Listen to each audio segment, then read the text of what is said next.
Estamos en Juan capítulo 8, mis hermanos. Básicamente vamos recorriendo la predicación expositiva del Evangelio de Juan. Estamos un poco más adelante en este trayecto. Y continuando esta serie, siempre recordamos que se titula Jesucristo en nuestra vida y que fue escrito por el apóstol Juan, uno de los 12 discípulos de Jesús, que estuvo en su ministerio terrenal, aún el único que estuvo en la cruz, viendo a Jesús morir en la cruz del Calvario. Y de hecho, este fue el último de los discípulos, según la tradición histórica, que murió exiliado en la isla de Patmos. Pero él escribió este evangelio para que aquellos que recibieran este evangelio creyeran que Jesús es el Hijo de Dios y para que creyendo tengamos vida en su nombre. Y esa vida no es solamente para salvación, sino la vida que provee Cristo para vivirla. Y algo que no quiero que perdamos de vista, vamos avanzando en la serie, es que leer este evangelio y predicar este evangelio, estamos conociendo el carácter de Dios mediante la vida de Jesús. Recuerden que Jesús es la imagen del Dios invisible. Recuerden que Él vino a revelar al Padre. Recuerden que Jesús dice, el que me ha visto a mí, ha visto al Padre. Por lo tanto, cuando leemos el Evangelio, estamos leyendo las obras de Jesús que revelan el corazón de nuestro Padre, nuestro Dios Padre. Debemos mirar este texto que vamos a continuación, la escena, la progresión, los temas que surgen a lo largo de el Evangelio, y no perder de vista que el protagonista es Cristo, que nos está revelando el carácter del Salvador de Dios. Amén. No se trata de mí ni de nosotros, se trata de Jesucristo. Y ya estamos en el capítulo 8 y particularmente desde el capítulo 7:53 hasta el 8:11, tiene una de las historias más emblemáticas y llamativas que creo que hemos visto en algunas películas que la ponen, capta nuestra atención, pero es posible, y tengo que antes de entrar al pasaje hacer esta aclaración, que algunas de las versiones de la Biblia no estén incluidas. Debido a que la Biblia es un libro confiable, ha pasado por severos estudios textuales y han encontrado que este pasaje que vamos a leer hoy y a exponer no se encontraba en los textos antiguos griegos más respetados en la academia. Pero mire cómo comencé. Debido a que la Biblia es un libro que podemos confiar, ha pasado por severas pruebas. Y por eso algunos textos, algunas versiones de la Biblia no incluyen este pasaje, o si lo incluyen ponen un asterisco. Pero eso dependiendo de la versión que usted tenga. ¿Qué pasa? Ellos comparan el texto, comparan los manuscritos, las copias, y han encontrado algunas variaciones en el estilo, y han encontrado que las copias más viejas del Evangelio de Juan, esta historia no aparece. De hecho, han encontrado que ya aparece, pero en Lucas, o aparece en Juan 21, en otros lugares. Así que posiblemente la academia que estudia los textos, posiblemente este pasaje no fue escrito particularmente por Juan, sino que fue incluida más adelante por la comunidad de discípulos o de creyentes en el Evangelio. Ahora bien, el consenso es el siguiente, que a pesar de que este pasaje no se encuentra en los manuscritos más antiguos, sí fue una historia real que estuvo por medio de la tradición oral y luego fue incluida. Además, esta historia que vamos a exponer el día de hoy, no encontramos de ninguna manera ninguna cosa que contradiga el Evangelio o ninguna doctrina bíblica, sino que es consistente con todos los relatos del Evangelio, del carácter de Cristo como de la comunidad de los fariseos y todo lo que posiblemente pasó en ese momento. Por lo tanto, mi hermano, nosotros creemos que la Biblia fue inspirada por Dios. Dios inspiró a hombres por medio de su Espíritu Santo para dejarnos las Escrituras. Al final no hay nada determinante o concluyente que no fue Juan, su autor, pero ese es el consenso mayor. Y debido a que apareció sí en manuscritos más tardío y circulaba de manera oral, la tradición de la iglesia igualmente lo ha incluido, el carácter del Cristo es confirmado, afirmado, sobre todo en la providencia y la soberanía de Dios. Para mí este argumento es importante. Ha guardado este testimonio que vamos a leer hoy y vamos a explicar por siglos de los siglos la tradición cristiana. Yo creo que la providencia y la soberanía de Dios es suficiente para guardar en su palabra lo que Él quiere que nosotros también seamos en ella. Por lo tanto, acercarnos a este texto, a pesar de esa controversia, que es buena, porque afirma que la Biblia no es un libro cualquiera, que cualquiera mete cualquier cosa ahí, ha sido estudiado, ha sido escudriñado, ha tenido un carácter por años y por los siglos, en donde su fiabilidad es precisa para nosotros. Estamos seguros de acercarnos a este pasaje como parte de la providencia de Dios para nuestras vidas, que lo ha dejado para la edificación de su iglesia y los perdidos hoy para hoy. Mis hermanos, tenemos en nuestras Biblias, en nuestras manos, la Biblia es el cimiento seguro y firme en que podemos confiar. Dios mismo, en su providencia divina, soberana, desde la antigüedad, guardó el testimonio de las Escrituras, que no solamente tiene evidencia interna de su veracidad, sino que también tiene evidencia externa. Y yo traje aquí, estuve pensando, no lo voy a hacer porque creo que me desviaría mucho, pero traje al menos 10 argumentaciones de la evidencia externa de que las Escrituras son la palabra de Dios y que son confiables. Solamente mencionaré algunas de ellas por encima. Mi hermano, del Nuevo Testamento tenemos al menos 5.800 copias de los originales que datan de 100 a 30 años cerca de que se escribieron. ¿Sabes cuánto tenemos de Julio César? 10. De Platón, 210. De Ilíada, Homero, 650. 5.800 fragmentos de las copias de los originales del Nuevo Testamento. Estas copias nos permiten verificar las variantes para identificar de todas esas copias cuál era la correcta. Otras cosas, mi hermano, estar errores que por los siglos de los siglos ha habido, es que el que esto sea de esta manera quiere decir que estos pasajes no han sido escondidos en una iglesia para ser arreglados. La Biblia es transparente, los estudiosos son transparentes y dicen, esto ocurrió de esta manera. El cristianismo no tiene nada que esconder de la Escritura porque son un documento confiable como ningún otro en la historia. Hay otras razones, mi hermano, que no voy a entrar en ello. Están aquí, al final del servicio las podemos hablar, pero quisiera dar estos argumentos simplemente para decir que voy a exponer el pasaje como parte de la providencia de Dios para con nosotros en el tiempo de hoy, que Dios tiene algo que hablarnos a través de este pasaje a nosotros. ¿Ven? Ahora, no importa todo esto de la ciencia de la Biblia y los estudios, de nada vale que tengamos un documento confiable si nosotros no nos exponemos diariamente a él. Es bueno saber que la Biblia es confiable, que de hecho los estudiosos dicen que el 99.5% está sin error y los errores que tiene textuales no contradicen ninguna doctrina. Pues eso es bueno saberlo, todo eso es bueno saberlo. Pero de nada vale si nosotros todos los días nos exponemos a la palabra de Dios. Hay una gran importancia de nosotros exponernos a las Escrituras. Es lo que Dios usa para hablarnos a nosotros hoy.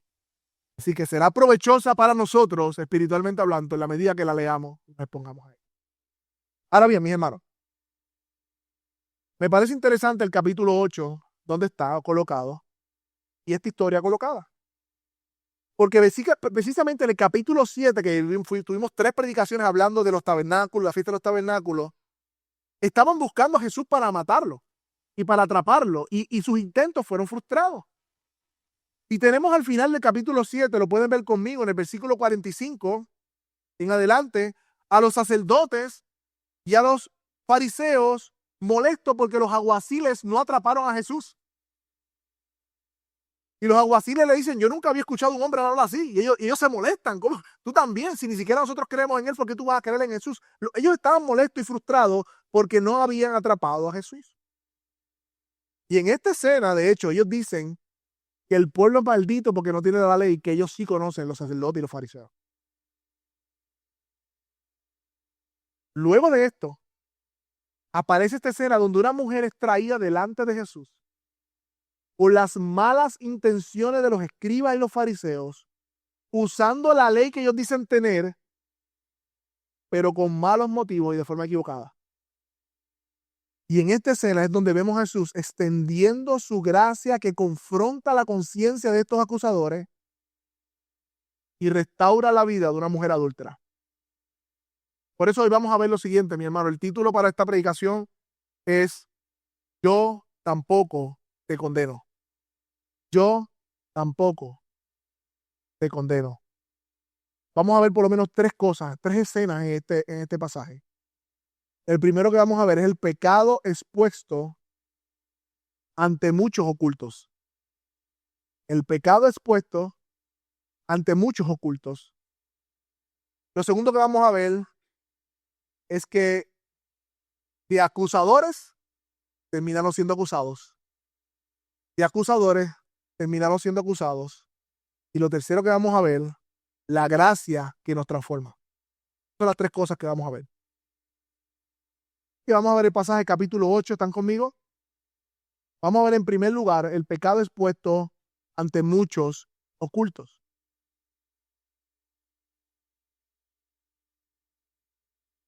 Empezamos con el 7:53. Y cada uno se fue a su casa luego de la discusión en el templo por qué no atraparon a Jesús. Capítulo 8, versículo 1. Pero Jesús se fue al monte de los Olivos. Al amanecer vino otra vez al templo y todo el pueblo venía a él y sentándose les enseñaba. Así que aquí nuevamente nos presenta un escenario donde Jesús en el último día de la fiesta de los tabernáculos termina esa escena y se va al monte de los Olivos y no dice a qué, posiblemente a descansar después de una semana de enseñanzas, confrontaciones, pero también cuando hace referencia al monte de los Olivos muchas veces se refiere para tener comunión con su Padre. Posiblemente, yo creo que seguramente Jesús se retiró a descansar, sí, pero también a orar. De hecho, notemos que si es así, entonces antes de ser probado por estos hombres, él estuvo preparado en oración, en comunión con su Padre.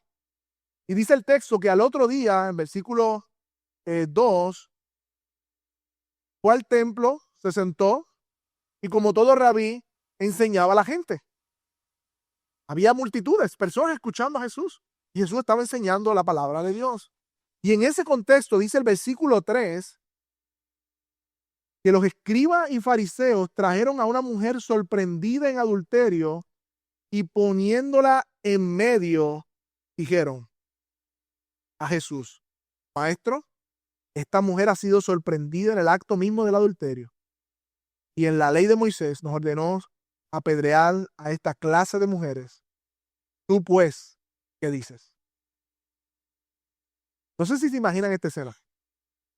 Los escribas, fariseos, traen a esta mujer, la ponen en medio de todo el mundo. Entre Jesús y ellos estaba ahí esta mujer. Los que escuchaban estaban ahí y exponen su pecado delante de todos. Ellos planearon hacer esto. Esto no era una cosa casual. Ay, la vimos. No, ellos planearon hacer esto. Porque ellos estaban frustrados de que no cogieron a Jesús físicamente. Ahora entonces van a buscar otra vía para cogerlo. Y de manera pública exponen los pecados de esta mujer. Pero ¿quiénes son estos dos grupos, los escribas y fariseos? Y esto es importante, mi hermano, lo hemos escuchado, pero es importante entender quiénes son estos dos grupos que aparecen por toda la escena de los evangelios. Los escribas eran expertos en la ley, eran como los abogados del tiempo que se dedicaban a escudriñar las escrituras, interpretarlas, memorizarlas y hasta las enseñaban. Eran como los académicos de aquel tiempo. Eran doctores en la ley de Dios, en la Torá, en el Antiguo Testamento. Por lo tanto, era más bien una clase profesional, no tanto un grupo religioso como los fariseos. Pero es posible y sucedía que algunos escribas eran fariseos. Eso pasaba. Bien. Pero los fariseos sí eran un grupo religioso, era una secta. De hecho, los fariseos viene de separado, los separados. Ellos se separaban de los gentiles, del pueblo, y eran una clase aparte de religiosos. Históricamente, en tiempos, ¿verdad?, de las conquistas de Alejandro Magno y todos estos tiempos que se registran en el periodo intertestamentario de la Biblia, Grecia comenzó a crecer y que llegó a Medio Oriente y comenzó a conquistar los terrenos de Medio Oriente y los judíos comenzaron a tratar de preservar sus tradiciones y surgió esta secta que se llama los fariseos, con el propósito de preservar la pureza de la nación judía y con el propósito de preservar la ley de Dios. Pero en esa preservación se hicieron bien quisquillosos en los aspectos externos de la ley y añadieron a la ley de Dios cosas que Dios no había ordenado. Este grupo, del cual Jesús acusó muchas veces, confundieron la obediencia externa con la realidad interna del corazón. Así que los escribas le dicen, esta es la ley, aquí está la interpretación, esta es la academia lo que dice, y los fariseos le dicen, entonces si esa es la interpretación, así deben vivir. Se complementan, ¿no? Los fariseos eran la clase que todo el mundo miraba, wow, qué tipo de religioso, cómo camina, cómo ora, cómo diezma, cómo hace las procesiones, cómo se lava las manos, cómo se purifica. Era la aplicación de la ley de Dios en vida, ¿no? Y estos dos grupos traen a esta mujer y la tiran delante de Jesús para que Jesús diera una opinión o un veredicto de lo que ellos estaban diciendo. O sea, ellos no se detienen ante la frustración de no atrapar a Jesús en la fiesta y buscan otra manera de atrapar a Jesús. ¿Qué es lo que hacen? Ponen una emboscada a Jesús. Versículo 4. Le dice, maestro, esta mujer ha sido sorprendida en el acto mismo del adulterio. Y la ley de Moisés nos ordenó apedrear esta clase de mujeres. Entonces, ¿tú qué dices? Debido a las grandes multitudes que bajaban a la fiesta, muchos de ellos se quedaban en diferentes lugares que no era su casa. Casas de refugio, casas prestadas y aún casas de campaña alrededor. Y no era de extrañarse, dice un autor, que esto diera ocasión para este tipo de pecado. El desorden que provocaba muchas personas de otra ciudad en otro lugar que no era su casa. Y que le daba el contexto para infringir el séptimo mandamiento, que es el adulterio. Y el pasaje dice que fue sorprendida en el mismo acto de adulterio. Esto es importante porque para poder acusar a una persona de adúltera, no era simplemente una sospecha que podían tener, no era que lo vi saliendo de tal casa, no era que lo vi hablando mucho con ese hombre, era que tenían que sorprender a esa persona en el acto. Por eso ellos aclaran, la hemos sorprendido en el mismo acto del adulterio. ¿Y cuál era, según los expertos de la ley, lo que decía referente a esta situación? Bueno, que debe ser apedreada. Que los adúlteros deben ser apedreados. ¿Dónde está eso? Deuteronomio 22 al 24. Dice, si se encuentra un hombre acostado con una mujer casada, dice el pasaje, los dos morirán. El hombre que se acostó con la mujer y la mujer. Y aquí está el propósito. Y así quitarás el mal del medio del pueblo. Bien dice el versículo 23, Deuteronomio 22, 23. Si hay una joven virgen que está comprometida con otro hombre y otro hombre la encuentra en la ciudad y se acuesta con ella, entonces ustedes llevarán los dos a la puerta de la ciudad y lo apedrearán hasta la muerte. La joven porque no dio voces a la ciudad. O sea, que la mujer tenía que advertir de que estaba siendo forzada en el acto para que fuera librada del castigo. Y no hace eso, es que estaba consintiendo ese acto. Y el hombre porque ha violado a la mujer de su prójimo, y así quitarás en medio de ti este mal. Yo no sé si notaron algunas diferencias de lo que decía la ley a lo que está pasando en vida real, ahora delante de Jesús. En primer lugar, el motivo por el cual los fariseos y escribas traen a esta mujer delante de Jesús no era por la cual Dios dio el mandamiento, con la motivación de la purificación del pueblo de Dios que se identificaba de otras naciones. El motivo no era la santidad de la nación, no era un reflejo de la moral que era el carácter de Dios, sino que era la motivación de entrampar a Jesús. Estaban exponiendo el pecado de esta mujer, no con la intención de la pureza, de la santidad del pueblo de Dios, sino para hacerle una trampa a Jesús.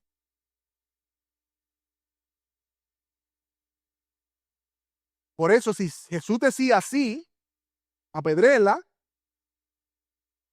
se metía en problemas porque los judíos no estaban autorizados en ese contexto, bajo el yugo romano, a autorizar la muerte de nadie. Se iba a meter en problema con Roma. Pero si Jesús decía, no debe apedrearse a la mujer, le habrían denunciado ante el pueblo como alguien que desprecia la ley de Moisés. Estaban encrucijadas. Lo iban a desacreditar. O le iban a meter problemas con Roma. Era una emboscada y aparentemente sin salida. Pero lo segundo que debemos notar, distinto a lo que dice la ley, a lo que pasó aquí, es que en el pasaje de Deuteronomio dice que deben traer a la mujer de aquí en más. Hombre. El hombre no fue traído. El texto dice claramente que ambos deben ser juzgados y condenados, tanto el hombre como la mujer. By the way, no. Yo sé que este mundo trata con liviandad el pecado sexual. Pero miremos el carácter santo de Dios, que en el Antiguo Testamento el adulterio era castigado con la muerte. Creo que esa ley se aplica hoy. El adulterio era un gran mal. Causaba mucho daño tanto a la víctima como a la familia, a la sociedad, al pueblo de Dios, al testimonio de Dios. Y recuerden que Israel era la nación de Dios, que debía distinguirse de los demás pueblos de la tierra. Y la manera en que Dios santificaba a su pueblo era poniendo de manera pública los castigos de estos pecados que traían tanto daño para el pueblo. En el Antiguo Testamento, mis hermanos, bajo la ley mosaica. El principio está, la forma externa de aplicarla no es la misma hoy. Pero aquí se ve la hipocresía de estos fariseos y de estos escribas. Usan la ley para propósitos ulteriores, pecaminosos, y no la usan como se supone, no trayendo al hombre. Posiblemente el hombre era uno de ellos, no se sabe. Están encubriendo, ¿no? Posiblemente no les convenía. Pero miremos la paciencia de nuestro Señor Jesucristo, próximo versículo ahí mismo. Pero Jesús se inclinó, con el dedo escribía en la tierra. Es decir, Jesús se negó a contestar la emboscada que le estaban haciendo. Él conocía los motivos de su corazón y él conocía el mal uso de la ley que estaban haciendo. La verdad es que no se sabe qué Jesús escribió en tierra. Muchos dicen que fueron los 10 mandamientos, otro un pasaje de Jeremías que habla de las piedras y el polvo y la muerte.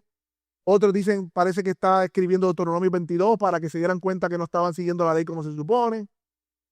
No tenemos nada que nos diga qué estaba escribiendo Jesús en tierra, pero sí lo que vemos que con esta actitud Jesús está refutando o está rehusándose a contestar esta pregunta con esta mala intención.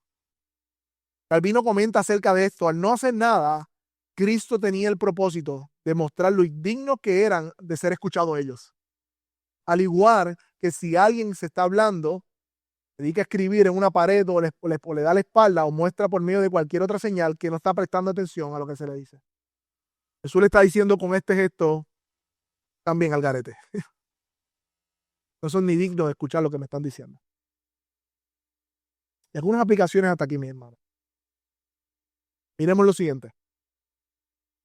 Miremos cómo este grupo de hombres utilizaron el pecado externo y público de una mujer para ocultar el de ellos.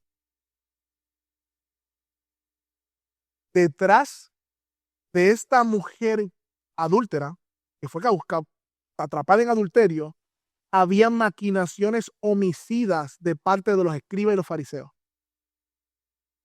Pero el pecado de esta mujer era como una cortina de humo. Mis hermanos, cada uno de nosotros estamos cerca de ser como ellos, de parecernos a los fariseos y a los escribas.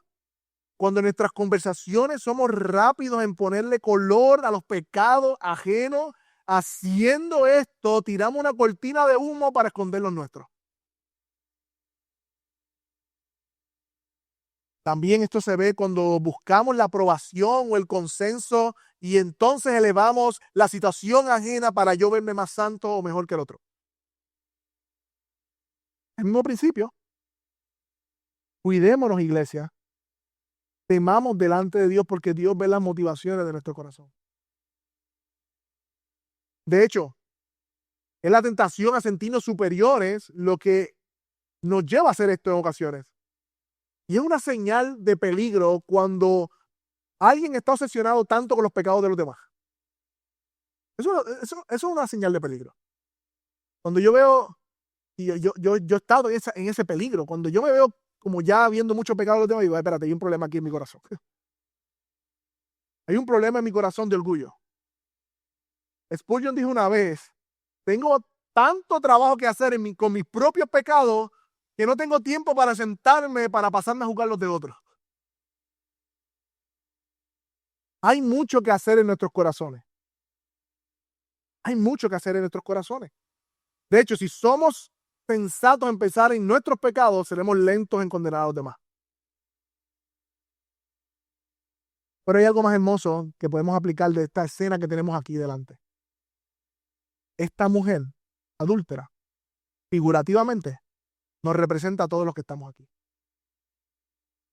Los escribas, la ley, los fariseos, la aplicación de la ley, esas son las demandas de la justicia y la santidad de Dios.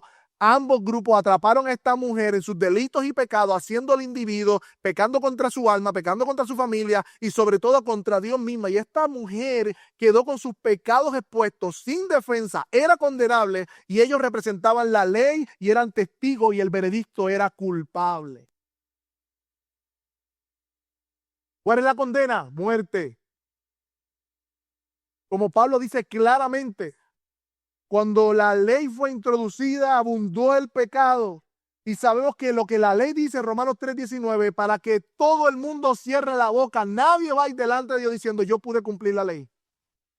Todos y cada uno de los que estamos aquí estamos en la misma condición que esta mujer adúltera, pecadores que merecemos la condena de la muerte. Hemos quebrado la ley de Dios y daremos cuenta por ello. Hemos violado su mandamiento. La ley nos revela no solamente el pecado, sino la condena. Cuando dice Ezequiel 18:4, el alma que pecare, esta morirá. Romanos 6:23, la paga del pecado es la muerte. Y entonces, al igual que esta mujer, tú y yo merecemos la ira y la justicia divina por nuestros pecados. Merecíamos ser aplastados por nuestros pecados. Merecíamos la muerte y la condenación eterna. Pero gloria sea a Dios el Padre por Jesucristo, delante de quien fuimos también presentados un día, llenos de culpa y de vergüenza por nuestros pecados y condenación.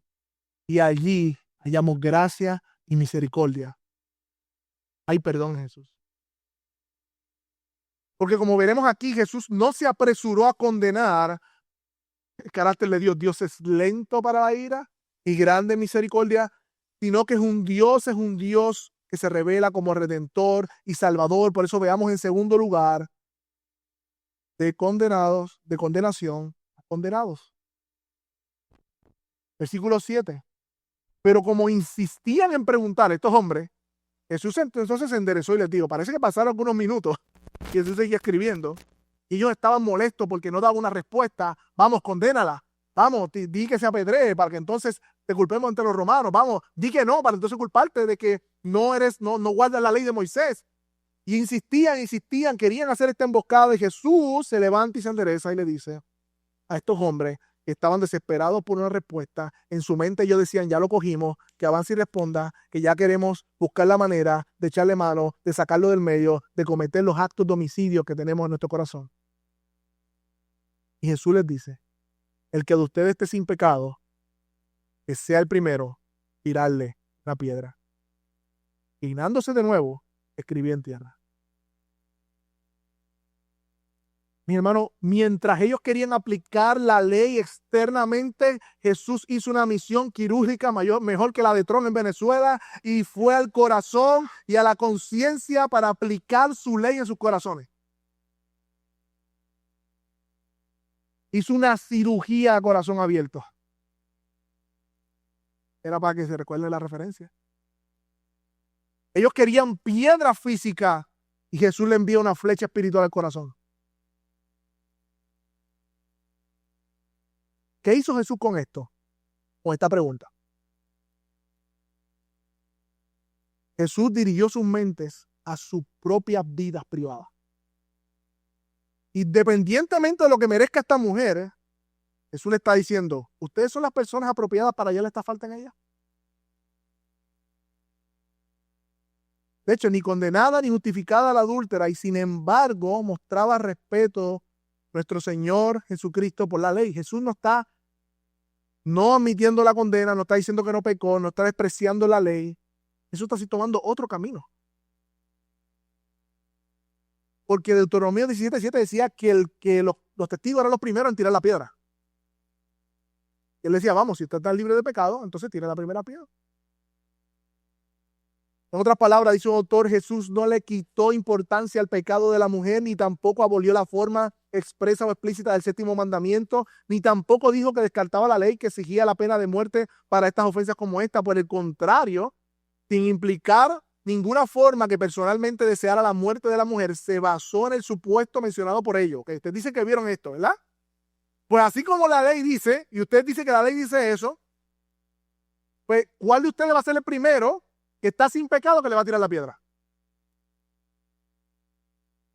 Con esto le mostró que ellos no eran dignos de ejecutar la misma ley que ellos no cumplían.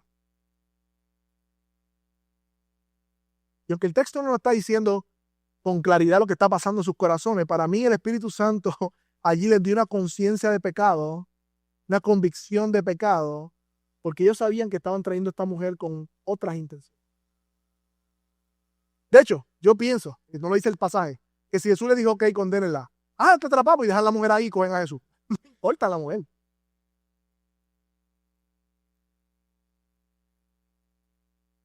El pecado de la acusada era grave, sí, pero era nada en comparación a la perversidad de ellos que tenían la intención de pecar con homicidio contra el Mesías.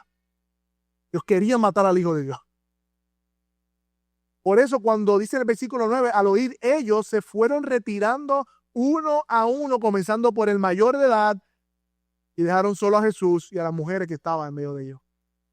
O sea, se acabó la emboscada. No hay discusión. Uno a uno se fue yendo y comenzando los de mayor edad. Seguramente todos esperaban por el más viejo a ver qué iba a hacer para seguirlo, ¿no? Pero el más viejo había vivido más y sabía cuánto pecado ha hecho. ¿Te imaginas esta escena, hermano? Recuerden la multitud, medio de todo. Este texto dice que dejaron a Jesús y a la mujer que estaba en medio solos. Versículo 10. Y enderezándose a Jesús le dice a esta mujer, ¿dónde están ellos? Ninguno está condenado.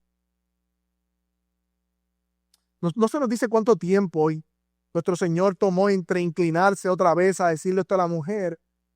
Para mí fueron quizás algunos varios minutos, algún tiempo pasó entre que ellos se fueron y Jesús se alza para dejar reflexionando a esta mujer allí.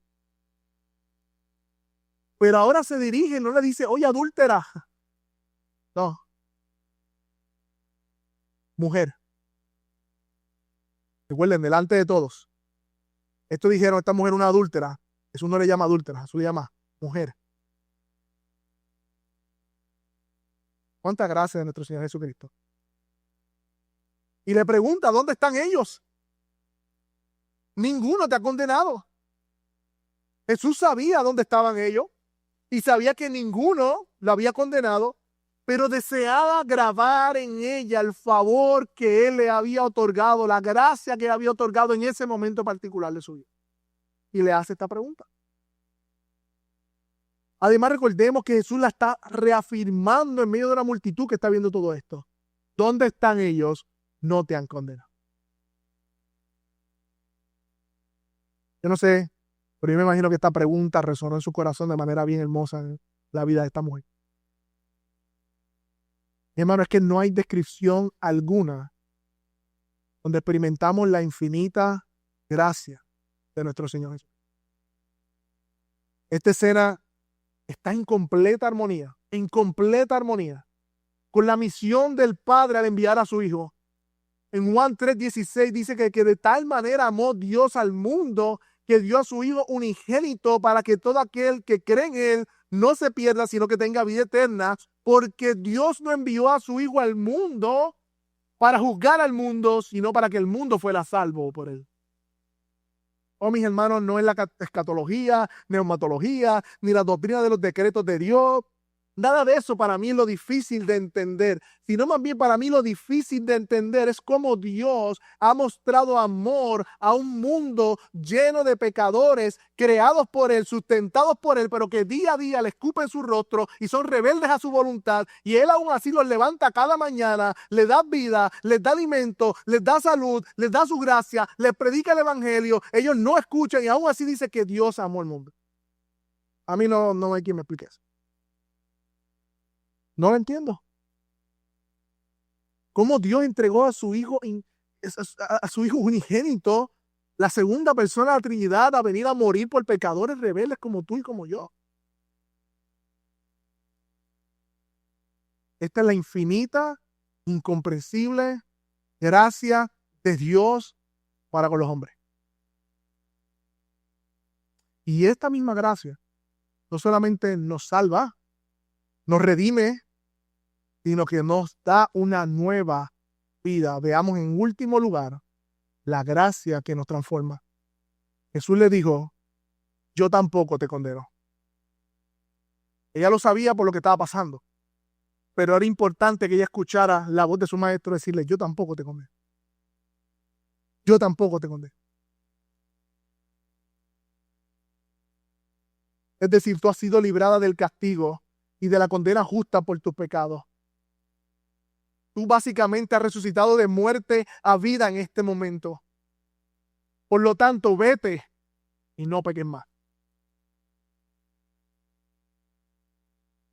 Abandona por completo lo que te ha llevado a esta vida de pecado que te trajo hasta aquí, hasta la muerte. Yo te he librado de la muerte, vete y no peques más.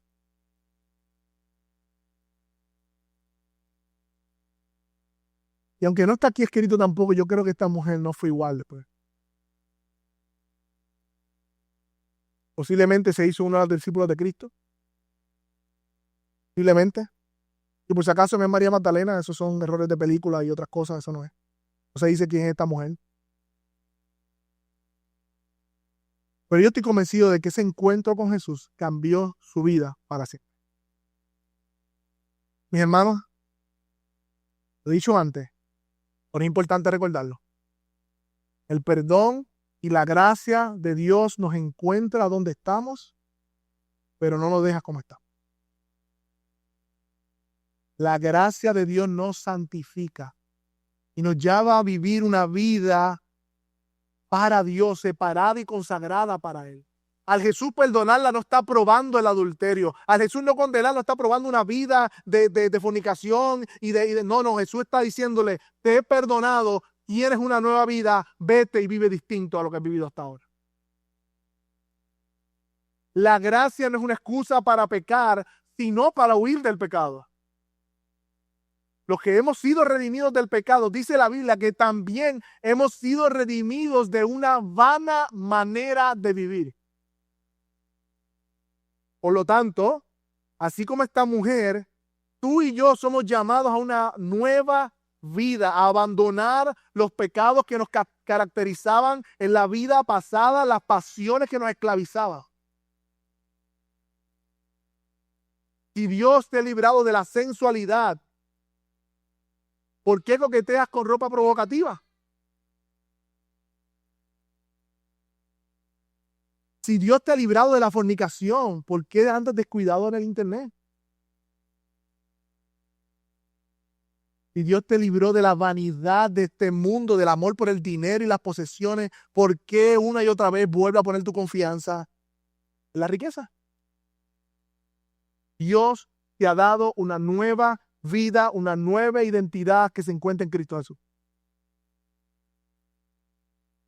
Mis hermanos, evitar lugares, aplicaciones del teléfono, personas, circunstancias para guardarnos de caer, eso no es legalismo. Es sabiduría para no ponernos en situaciones donde podamos pecar contra el Señor. Somos nuevas criaturas en Cristo y esa misma gracia que nos salvó nos lleva por otro camino de gloria en gloria. Recuerdo un amigo que me decía, bueno, si tú eres cristiano, pues vente a janguear con nosotros y así te pruebas. Y yo, no, por eso no funciona así de esa manera. No, eso no funciona de esa manera. Un día con nosotros, no bebas, toma agua y vamos aquí allá y te cuida, que de esa manera. Yo voy a confiar en mi corazón pecaminoso. Todavía mi carne está vendida al pecado. Y amigo que estás aquí, tu condición es diferente a la de esta mujer. Lo que esta mujer representa, te representa a ti también. La ley de Dios entre los fariseos y los escribas te acusan. Estás separado de Dios eternamente. Porque tú sabes que tú no has cumplido la ley de Dios. Las piedras están en la mano. Pero la buena noticia es que Dios hoy ha venido a tu encuentro como esta mujer se encontró con Cristo. Así Cristo ha venido a tu encuentro para que tú, al creer en la obra del Evangelio, que Jesucristo vino, vivió y murió en la cruz y resucitó y ascendió a los cielos y regresará, para cuando tú creas en esa obra perfecta que hizo Jesucristo en favor nuestro, no perezcas, no mueras como esta mujer merecía morir. Por lo tanto, reconoce hoy tu necesidad de un Salvador. Humíllate y ven a Cristo. Y dile ahí donde está, ora, ahora que vamos a orar. Ora, Señor, sálvame. Señor, sálvame. Señor, sálvame. Ora allí donde tú estás. Vimos a esta mujer que merecía morir por sus pecados, pero se encontró con aquel que vino a morir por ella. Quiera Dios que tú también te encuentres hoy con el Cristo que murió en la cruz del Calvario para que no tengas que morir, sino para que vivas eternamente. Padre, gracias, gracias, gracias por tu palabra. Aleluya. Wow, Señor. Yo vi esta historia, Señor, antes y me veía tan distante a esta mujer. Simplemente vi el aspecto de la compasión y tu gracia, pero al ver esta historia de cerca, oh Dios, reconozco, Señor, que ante la ley yo quedo expuesto. Por eso hoy damos gracias por Jesucristo. Porque Cristo cumplió la ley en mi lugar y tomó la muerte en mi lugar para darme la vida eterna y su justicia. Oh Señor, gracias por la justicia de Cristo. Para que todos aquellos que hemos creído en ti, Señor, tú nos has dado la justicia de tu Hijo. Y en aquel día se dirá perdonado, no condenado, no por nuestras obras, sino por la obra de Cristo. Te alabamos, Señor. Tú eres nuestra justicia. Pero te ruego también, Señor, que entre medio nuestro hay personas que aún, Señor, su moralidad es el mayor obstáculo para venir a ti. Ellos piensan que son buenas personas. Ellos piensan que han hecho cosas buenas. Ellos piensan que a veces hacen cosas malas. Pero tu palabra dice claramente que pecamos porque somos pecadores. Y que su naturaleza es pecaminosa. Y que al igual esta mujer, Señor, ante tu ley quedan expuestos. Yo te ruego que hoy puedan correr a la gracia que Cristo ofrece por medio del Evangelio, el perdón que hay en Cristo Jesús, para que experimenten la vida y para que puedan cantar juntamente con nosotros. Cristo es nuestra justicia. Rogamos estas cosas en el nombre de Jesús. Amén.